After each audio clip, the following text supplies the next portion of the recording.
Hey there, guys.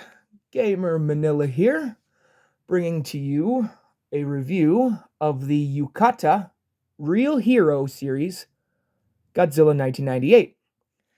Now, you may be wondering to yourself, gamer, that doesn't look like whatever brand you just said. That looks like the Bandai Mothra Kaiju Legends series, Godzilla 1998. Well, it's the exact same mold, but Yukata took it and made it practically their own with the paint applications. Now, getting right into it, the sculpting and the painting is actually quite nice on this guy. You got nice yellows on the belly, golden eyes, this fantastic metallic blue spray all along his back, starting from the top of his head, all the way on his snout, all the way down to about here. Not quite the tip, but close enough to where it's not actually like anger inducing.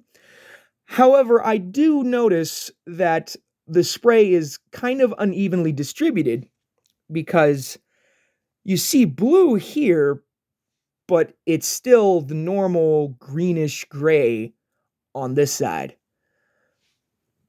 Bit of an upset, but not too big a deal. You got all the bumps and grooves. Nice little, you can actually kind of almost see where the sculptor's little scraper got in all the little cracks and crevices. Nice scaling detail on his jaw. No painted teeth, but because he's such a small figure, that's not too big of an issue. Now, as for articulation, this guy has your basics, because he's basically a Bandai mold. You got arms all the way around on both sides.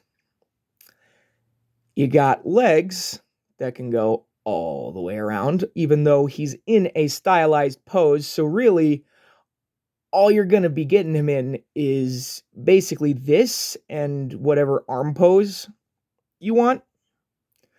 And he also has full rotation in the tail, but it's a bit tricky because of the way the tail's shaped. You got to be kind of careful not to pop it off. Now, as for sizing, this guy's actually quite the small boy. For comparison, we got the Bandai Godzilla Final Wars candy figure, about a hair smaller. That's not really good scale at all.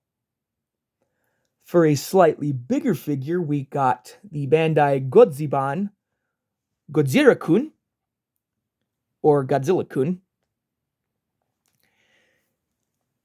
Not really great scale either because he's supposed to be a baby Godzilla, but good for size comparison. And for the best I've seen scale-wise, he scales best with 6-inch Heisei Godzillas. So for that, we got the NECA Godzilla 1989.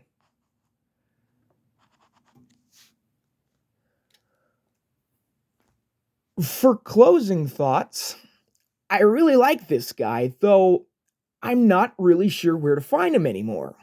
I got him off of eBay, and I really haven't seen him since. He was kind of an anomaly in my collection until I looked him up for a friend of mine and found out he was by this company called Yukata. It even says so right here in the copyright information under the tail.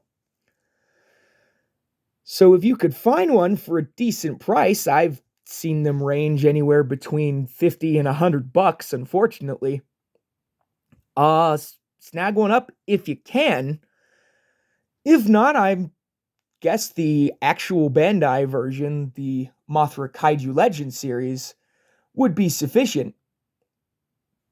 But this guy's paint job just puts him above that, in my opinion, at least. But that should probably about do it for that. Anyways, see you next review.